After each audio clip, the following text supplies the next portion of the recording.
This is one of those great moments, and I love getting to say this, and I almost never do except as a bad joke. This is my chance to introduce somebody that you don't need introduced, because it's not just that he needs no introduction, but nothing I can do is going to be half as grand as what almost all of you already know about Congressman Mike McCaul. So I'm not going to do that.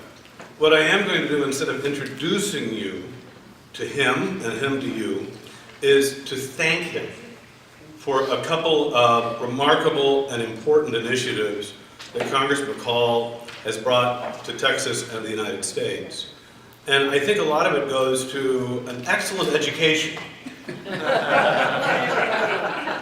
I don't just mean my colleagues at Trinity did a good job. And also, but what I really mean is that one of the great things about the St. Mary's University School of Law is that we make very discerning graduates. We make lawyers who are thoughtful, lawyers who are really good at picking talent, lawyers like John Cornyn, who saw in you a remarkable, capable, imaginative, and yet well-grounded lawyer with a genuine brilliance for public service. And so, coming from private practice back into public service, moving through the prosecutor's ranks, moving, of course, into the Deputy Attorney General's office, and then becoming a member of Congress, and then not only being, I think, one of the most thoughtful and persistently science-minded members of the Science Committee, but also not only chairing the Homeland Security Committee at a time of great change, a time of great stress and strain on the very notion of our homeland's security, but having a person who is committed to a very sound structure of governance and management that transcends partisan lines. This is a rare blessing. And I, for one, am very proud of this great son of St. Mary's Law School, but also I have to say, on behalf of all the people who benefit from the work that your committee has done, and it's like the old saw, if you can keep your head when all around them are losing yours, because of your leadership on that committee, on behalf of not only the 10th District, which is very close to here, on your way to, if you drive toward Houston, you'll be in the Congressman's lands, but also on behalf of all of Texas and the United States, I'd like to say thank you, Congressman McCaul.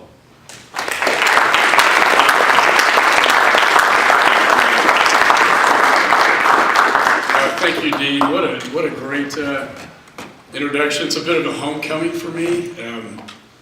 Great to see the law students. Professor Adicott, I just want to thank you for the great work you've done in an area that I am most familiar and interested in, and that's counterterrorism and homeland security and intelligence, community-related issues. You've really raised the profile of the school, and as an alumni, let me say how proud I am of what you've done and achieved. Thank you.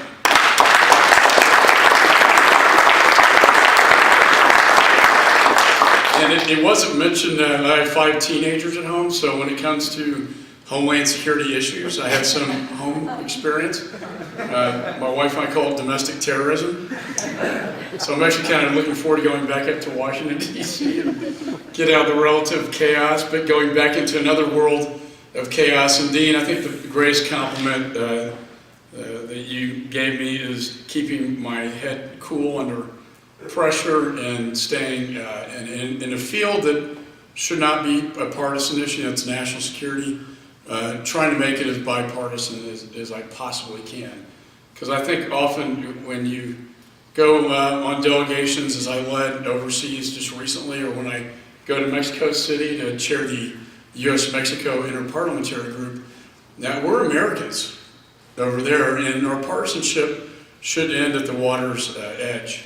And certainly national security is one of those issues that should be an American issue. So thank you for that great compliment. It's a great honor to speak before my alma mater with you here in a town that I love, San Antonio. As you mentioned, Trinity, St. Mary's. My in-laws are from San Antonio. And what I'm proud about San Antonio, among many other things, it's the largest collection of cyber professionals outside of Washington, D.C. It's also home to the Air Force Cyber Command and over 80 private sector information security companies in the San Antonio Defense Technology Center. That's quite an accomplishment. So when we look at UTSA Center of Excellence, or we look at St. Mary's with the U.S.-Mexico IPG, but when we look at cyber, I really, outside of DC, I think about San Antonio. San Antonio plays a key role in strengthening our cyber efforts. It's really one of the most important issues. We talk a lot about, I focus a lot on ISIS and Al-Qaeda. We had Manchester last week. It seems to be almost a weekly thing. But when I look at the cyber world, I really see it's not just the future, it's here now, one of the greatest threats that we have to our country and to the American people. It's of the utmost importance to our national security, and its role will only continue to increase really as nefarious actors and nation states adapt their cyber intrusions. Today I want to talk to you about the war in cyberspace and why I believe we're falling behind and how we are working in the Congress to support cybersecurity. Now, I'm going to be honest, I think we're in the fight of our digital lives, and we are not winning this fight.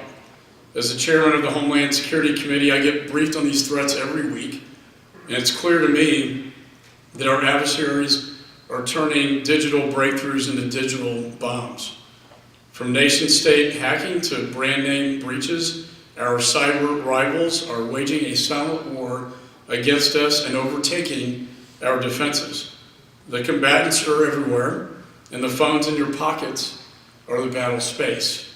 Former NSA Director Keith Alexander made a powerful point when he said, "The magnitude of cyber espionage and theft we are seeing today has led to the greatest transfer of wealth in human history."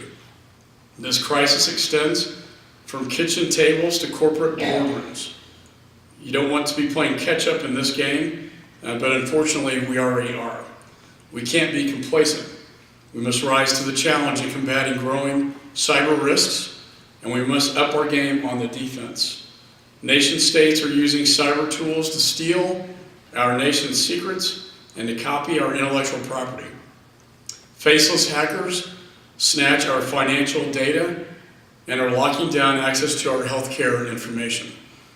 And terrorists are abusing encryption and social media, as we saw in the Paris and Brussels attack, and I wouldn't be surprised in Manchester, to crowdsource the murder of innocent people.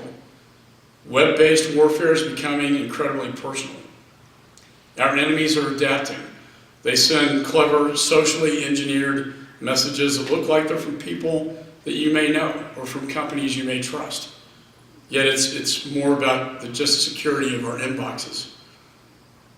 Last year, Russia meddled in the 2016 presidential election, and Russian intelligence agents were indicted in the massive breach of Yahoo. North Korea attacked Sony Pictures. Iran hit the financial sector, along with Saudi's Aramco. China continues to be one of the nation's top cybersecurity threats, and as we all remember, in 2015, Chinese hackers stole 20 million security clearances, including my own, in a breach of the Office of Personnel Management, and I'm sure Professor Colonel, yours as well, and many in this room. Recently, there was the alleged hack, and this one is very disturbing, of the CIA that had WikiLeaks publishing over 8,000 pages of documents with some of the most highly sensitive cyber weapons. And this month, it's the WannaCry attack, where hackers use a publicly known vulnerability as a threat vector in a massive attack which crippled one of the most central sectors to people's lives, the health sector. According to recent reports, WannaCry infected more than 300,000 machines in over 150 countries and has collected just under $100,000. Fortunately, the United States was better prepared. We also have the advantage of the time zone difference. But if you look at the difference between the damage done abroad and done domestically, there was no doubt after I got my briefings that the Department of Homeland Security's coordination and efforts to find the code, to find the kill switch to stop this from attacking America were absolutely key to our private sector partners. This proliferation of technology has allowed these threats to have a global reach, and we must do more to stop them.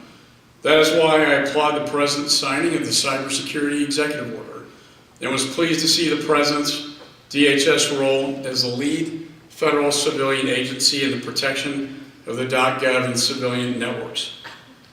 I appreciate the past engagement from the White House and Secretary Kelly on this order. DHS has a large role to fill as a partner with OMB in assessing each agency's risk management posture to make sure appropriate cybersecurity measures are in place. It will take all stakeholders being actively engaged for us to make real forward movement on the cybersecurity front. So I'm pleased the administration is addressing this. Just last week, the President released his budget request. It's important to keep in mind that these proposals are just the beginning for negotiations with the Congress.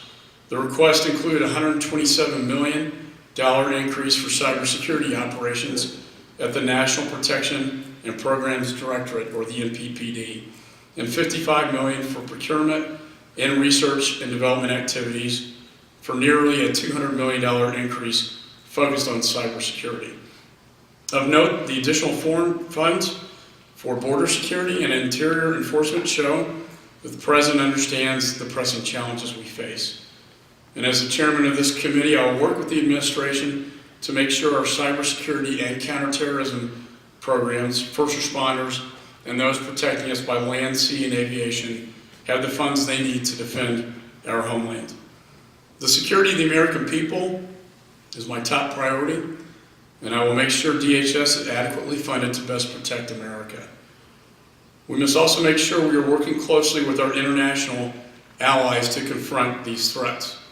I just returned from a congressional delegation to Europe, which was largely focused on cyber security, and I think the timing was crucial. We were in Paris on the day of the presidential election, where one of the candidates was the target of aggressive Russian disinformation cyber attacks. Fortunately, the people of France saw it for what it was. In Estonia, we examined the ways their government has bolstered their networks since a Russian attack in 2007 nearly crippled the entire government for 2 days. Next, we were in Ukraine, at Russia's doorstep, where we discussed the daily cyber onslaught from the Russians and the recent critical infrastructure attacks, including 2 on their electrical grid. Ukraine was a fascinating country. It's in a proxy war between the United States and NATO and Russia. Russia has invaded Crimea. They're in the eastern border of Ukraine. We have a war on the ground, but also in the cyberspace in Ukraine. Russia is using all their cyber tools to attack Ukraine, and we actually are learning quite a large bit of information about what Russia's capabilities are in this battleground, testing ground, what's in the country of Ukraine. It's clear we need to acknowledge that we're under siege of cyber on the cyber battlefield. We must redouble our efforts to defend private sector networks and the public. And when I say we, I'm not talking about just the government.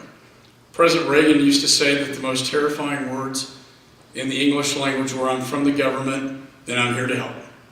Today it might be, "I'm from the government, and I want to secure your iPhone." Bigger federal agencies are not necessarily the answer when it comes to cybersecurity. We need innovation and initiative from the private sector to stay a step ahead of the cyber criminals. However, government plays a critical coordinating role.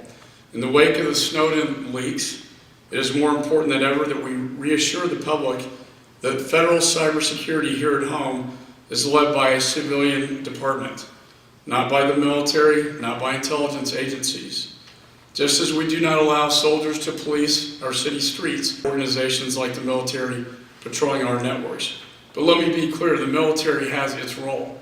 As we all know at the Air Force Cyber Command, the military stands up at a time of war, Our military has great offensive capability. The military works with DHS to push out threat information. And the Department of Homeland Security has the civilian mission to protect our critical infrastructures. It's really a team sport. And everyone on the field can't chase the ball at the same time. We need a strong offense, but where I see most importantly right now, we need a stronger defense. So I'm pushing to make the lanes of responsibility more clear. Last year I proposed the creation of a single, stronger cybersecurity agency at the Department of Homeland Security. I plan to introduce this legislation again in the next few weeks to create that cybersecurity agency at the Department of Homeland Security. This will build on important laws we've passed in recent years. And I will work with the administration and the Senate to make sure we achieve this goal. This is a key step in standing up to cyber attackers and my highest cybersecurity priority in 2017. Next, we need a talented cyber workforce on the front lines. We need far more younger people to enlist in this struggle. Ensuring that DHS and NSA has the workforce it needs to carry out its cyber mission and operations is essential. When requested, DHS provides on-site incident response to organizations that require immediate investigation and resolution of cyber attacks. These cyber incident response teams provide DHS's frontline response for cyber incidents and proactively hunt for malicious cyber activity. The incident response functions are essential to Homeland's operational cyber activities, and I plan to move forward with legislation on this issue. We are losing top cyber talent because morale is sometimes poor on the inside and money is better on the outside. Now, we need to change that. I worked with my colleagues last Congress to pass legislation to expedite hiring at DHS for new recruits. In 2014, we passed bipartisan legislation creating the Cyber Corps, or Scholarship for Service program, to help students pay for college if they commit to working on cybersecurity at either the federal, state, or local level. As of January this year, there were 69 active Cyber Corps institutions, nearly 3,000 recipients with over 2,000 graduates, and over 600 current students. This program is helping the federal government not only to recruit top people and talent, but also to retain them.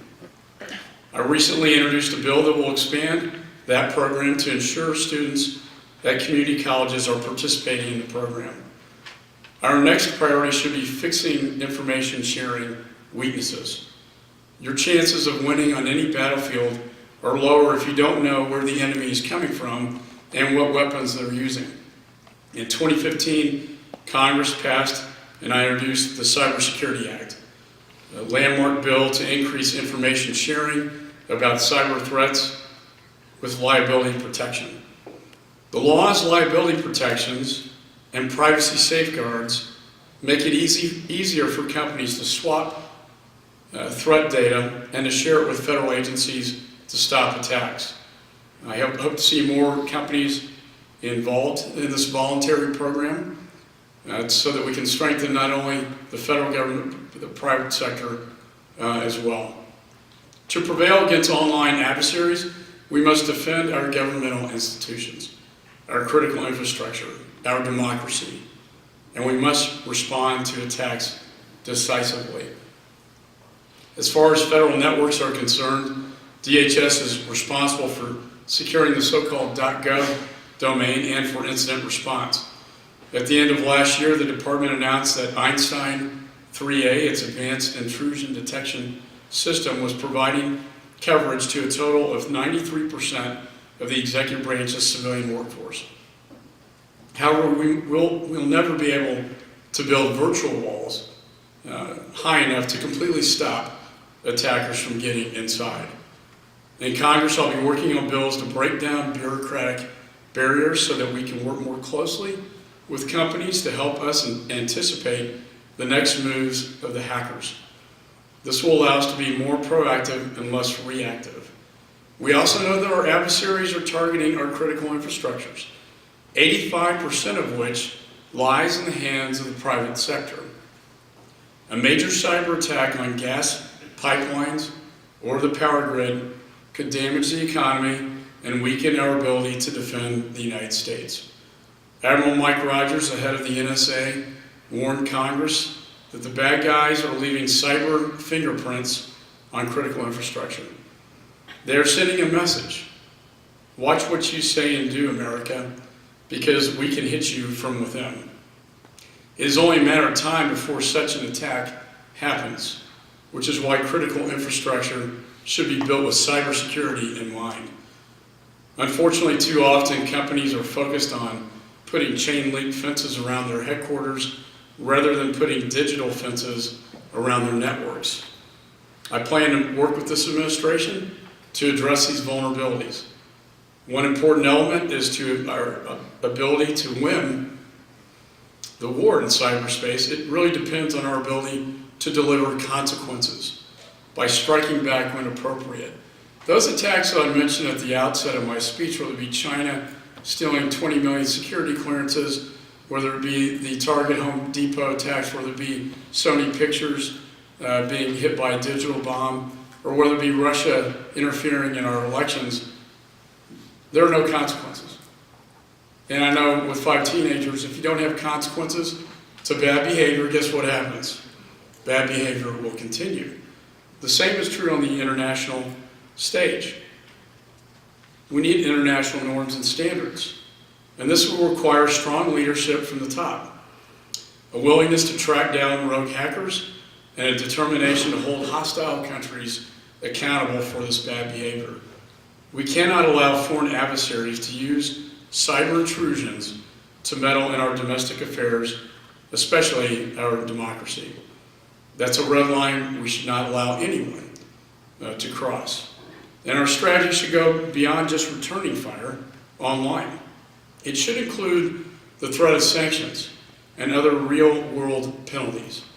If we don't hold the line on sanctions and deliver meaningful consequences, bad actors will only continue their behavior. America should be working closely with our allies, and we are, to win the war in cyberspace.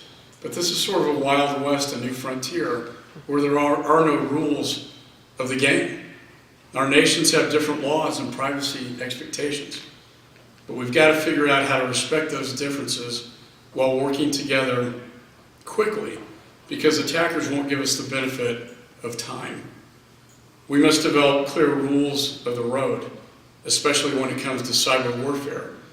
In fact, we don't even have a definition of what constitutes an act of warfare in the cyberspace. And in times of crisis, uncertainty and lack of coordination can cause situations to spiral out of control. So we should confer with our partners on major incidents, work together to build mutual defenses, and put the structures in place for joint action. Lastly, we should make sure we are prepared for the future. For instance, quantum computing is an area I talk about quite a bit. It's an area where we need to be planning urgently. Whoever gets quantum computing first will rule the cyberspace. It's the equivalent of a race for a nuclear bomb. This digital atomic bomb is a not too distant horizon. And the first hostile country to gain such a capability will pose a serious threat to the rest of the world. I don't want to see the United States lag behind in this race, like we did when the Russians were defeating us in the space race. We caught up and we defeated the Russians. We can't afford to lose this digital space race to the Russians or the Chinese. The United States should lead a coalition of like-minded nations to prepare for the quantum future and ensure we have the right cyber defenses in place when it comes. Looking back, 2016 was really a watershed year in cyberspace. There were a lot of firsts, and many of them were not the kind we celebrate. But I think it made all of us more realistic about the danger we face and more clear-eyed about what we need to do. While the cyber landscape is bleak, we cannot let the threat of the unknown and the unseen outweigh what we already do know and already can see, and that we have the world's greatest minds working on one of the greatest challenges to our country. So to those of you who make cybersecurity your day job, I want to thank you for what you've done. And for those of you I see in the military, I want to thank you for your service and for what you have done to defend us now, but also in the future. Thank you so much for having me here today.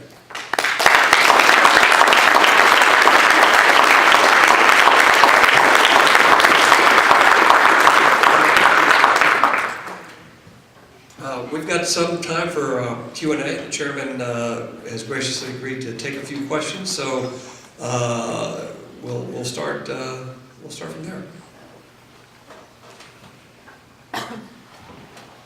Yes. Congressman, my name is Dave New. I'm the CISO at Rackspace. Thanks for joining us today. You talked about the race in quantum computing. The foundations of the internet that we're using today are 50 years old. They were never built to be secure. So that approach is definitely forward-looking. What's your perspective, and what is Congress currently doing today to invest in that research and development that so often spawns new technologies and industries out of that government-funded research and development? Thanks. I got briefed on, well, Dick Clark, you probably know him. I wrote a book called Failures of Imagination, and I wrote a chapter on cyber. He helped me write that, and I've known him for quite some time, and we were kicking around ideas for a fictional story about an attack on financial sector, power grid, Wall Street, and then we had a very in-depth discussion about quantum computing. And then I went into my SCIF in the Capitol, which is our classified briefing room, and got a pretty intense briefing on this issue, which I obviously have to be a little careful what I say publicly on this one, but it's at that point in time, and that was several years ago, that I realized how important this space race is. And we should make that comparison to the space race in the 60s, because the consequences are too grave if we lose this one. I met with the chairman of the Appropriations Committee and made the case and gave him the briefings on why it was so incredibly important to fund this within the federal government. We fund a lot of things in the federal government, but I can't think of anything, quite frankly, more important than this one. I talk about this, sometimes I have to be careful talking about the subject matter, but it would be the equivalent of a digital nuclear bomb. You probably know the capabilities of it, and we have to be the first one to achieve it. What I worry about when I look at the Russians and the Chinese is the amount of money, particularly China, the amount of funding they're putting in place to fund that priority for them. And that would really make us a very vulnerable nation if we didn't be the ones who were first and the ones who won this race. But thank you if you're involved in that. Thank you for your efforts. We have several classified programs ongoing in the research and development category to ensure we get there first. Money is not an easy thing to come by in Washington right now, but we have to prioritize. I think providing for a common defense under the Constitution is our highest responsibility, and this certainly, I think, falls in that category. Yes, sir. Hello, Congressman Collin. Thank you for coming. I'm one of Professor Apcott's senior advisors. Before you started, Fred and I know you know Fred well, we were talking that you are the only member of Congress that understands cyber. And Fred said to me, and understands terrorism too. My question, or maybe it's a challenge, what are you going to do to get your fellow members of Congress to understand cyber like you do, as well as terrorism? Well, Fred's a good friend. He was involved in the capture of Ramzi Youssef, the '93 World Trade Center bomber. We want to thank you for that. One of the evil mastermind he and his uncle met and plotted the 9/11 plot to bring down, the World Trade Center, Pentagon, possibly Capitol, using airliners as cruise missiles. And so that was sort of, wouldn't say the beginning of this ideology, but that certainly was the beginning of the plot of aviation, which we haven't talked about. It's not really as much a cyber issue, but even to this day, they are plotting to bring down airliners using laptop devices. And so we have a warning in place on last point of departure airports coming into the United States to, protect Americans from an airplane being blown up in the skies over a major city.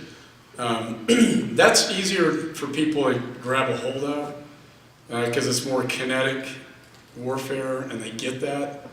What they can't seem to transcend that to what 10 years ago when I started the Cybersecurity Caucus was considered kind of a geeky, high-tech, esoteric threat that really wasn't a real thing.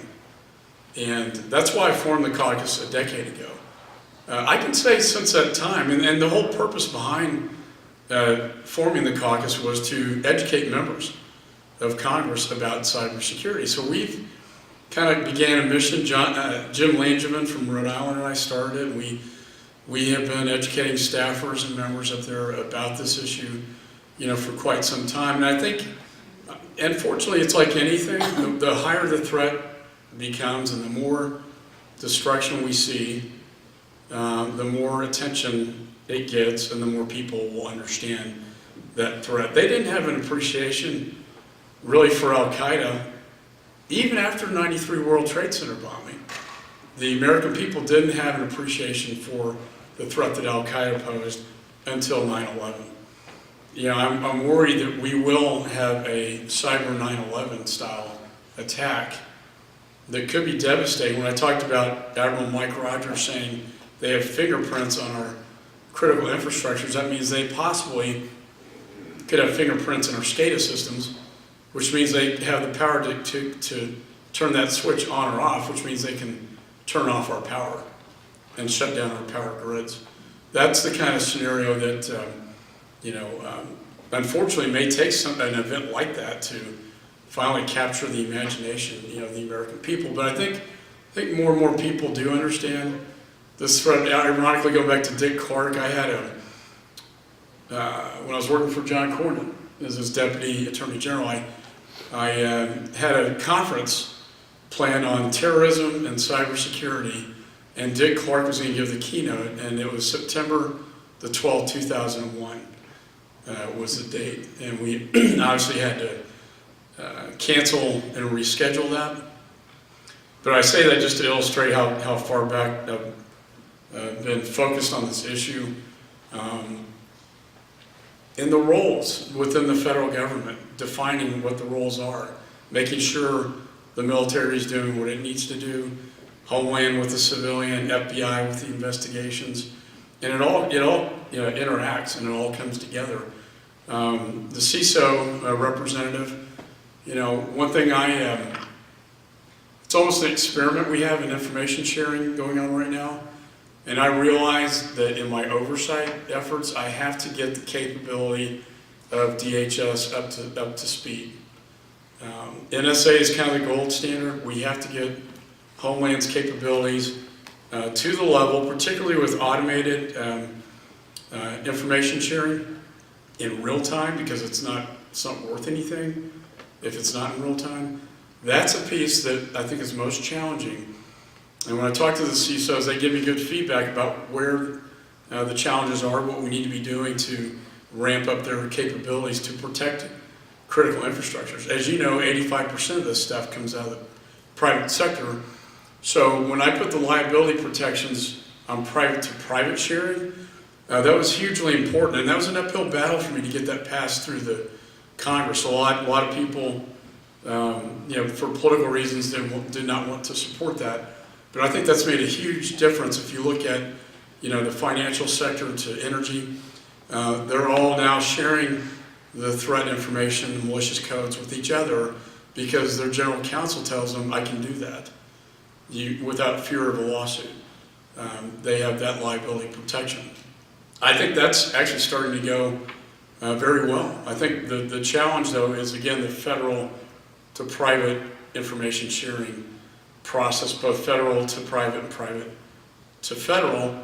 And I think there's an element of trust that needs to be earned by the Department of Homeland Security to get that information and be able to share that information interagency-wide through the portal, civilian portal, to the private sector and push out that information, but in a format that's manageable and that's usable and not that just buries them with too many codes. IBM's doing some pretty interesting work in this area, and a lot of other private sector companies are, and we're trying to plug those companies that have so much of a share of that information, threat information, trying to plug them in with what will be called the Cybersecurity Agency after this Congress. Yes, sir. Mr. Chairman, I'm Joe Sanchez. I work local cyber education initiatives here in San Antonio. First of all, thank you for the introductory remarks about what's going on here in San Antonio. We like to call ourselves Cyber City, USA. Secondly, I was scheduled to attend that conference that you were talking about on September 12th. Back then, I remember you as a deputy assistant. I went to Austin and met some meetings, so I was scheduled to be at that conference back then. My question for you, sir, is what are you sharing with the young kids in the field, the people that you reach? High schools, college students, what is it you can share with them, and what do you share with them about how they can get involved in cybersecurity? Well, yeah, I often have, I talk to students and classrooms, and they say, well, what do you think I should be doing? And it doesn't take long for me to answer. If I were you, I'd be going into cybersecurity. I try to convince my son to do that. Believe it or not, in Annapolis, the Navy just finally came out with a degree where you can major in cybersecurity. It's kind of long overdue. I know that UTSA has that program, so UTSA is really kind of ahead of the curve, on that. And I think it's it's not going to go away. It's only going to get more. It's only going to grow, both in opportunities and also in threats. I wouldn't recommend that they go to Syria to fight ISIS, to these kids, but I do think that the STEM education component is so critical to building up a workforce in this nation that we are falling behind, and where we have to import our scientists and engineers with H-1B visas because we're not capable of educating them here in the United States. So I think that STEM, education is absolutely essential. Cyber schools of excellence, which we are trying to develop now in the Congress. I was with Joaquin Castro earlier, and we worked with Will Hurd on getting UTSA in that space. And I think being able to get degrees in this space. But the jobs are there. And this is one of those areas where we have more jobs available than we do applicants. And so the workforce issue, that's why I talked about it in my speech, is so critical. And I think that scholarship program has been effective, and it's good. And let's face it, these kids, they know how to deal with the internet better than probably anybody in this room, with the exception of the Air Force. I'm sorry.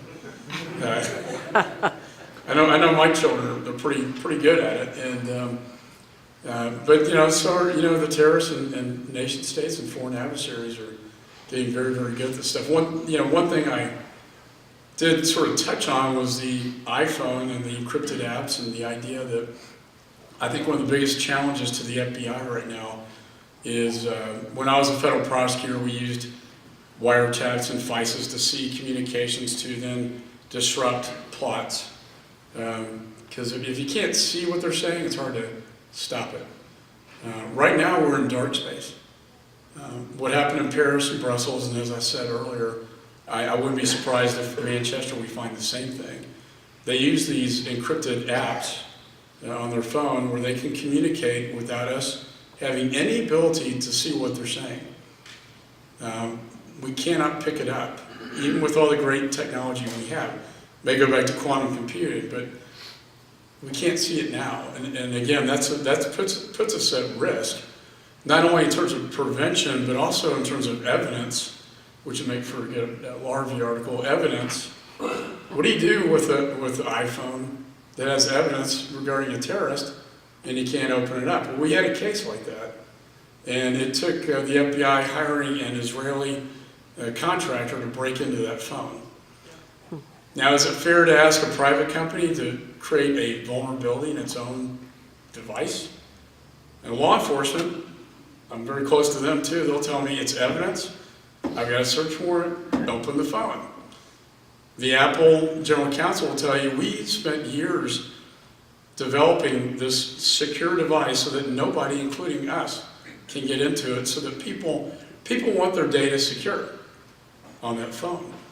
And so to ask them to write codes to create a vulnerability that doesn't currently exist, then that gets into questions of the power of the federal government and whether, I think in a way the right result was achieved, and that was, the FBI just found the capability to open that up. But there are a lot of legal issues, I think, in this space that are fascinating. I think, as I touched on, another, not to give you assignments, but another law review article is on the international norms and standards. If a NATO nation is hit, like Estonia, what if 2007 happened today and Russia shut down Estonia, shut down their entire country? Would NATO invoke Article 5 and say that an attack on one nation is an attack on all? These are all unresolved questions because we don't even have a simple definition of what cyber warfare is. We don't have deterrence, and we don't have any international treaties or standards on this issue. So this is all fertile ground. It's on the, it's, like I said, it's kind of the Wild West. That's why I find it, I'm on the Foreign Affairs Committee as well, and I passed a bill to require the State Department to come up with basically a strategy to present to the Congress as to how they're going to work with our ally nations to set up these standards. China and Russia, their capabilities are, I wouldn't say it's surpassed, but they're getting pretty close to our level. And they're investing a great deal of money and time into it. Probably have time for one more if there is one. But if not, for me, just being kind of an average law student, graduating out of St. Mary's, I did win the state mock trial competition though, but they always say like the C students turn out to be the litigators and the B and the A ones are the appellate lawyers. But it was such an honor to receive the Distinguished Alumni Award. I have so many fond memories from St. Mary's, and St. Mary's gave me an opportunity coming out of Trinity that I will forever be indebted to you, sir, and to the university. Thank you.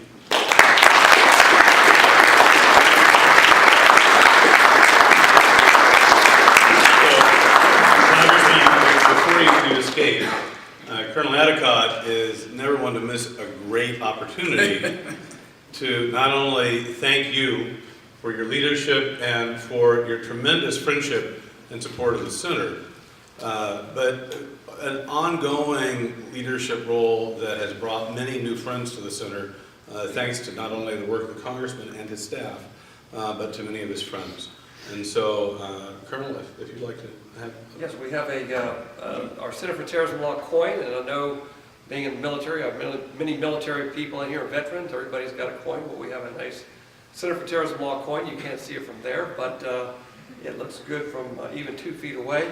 And you will put that in your I Love Me wall, which I know you've got a picture. Thank you so much.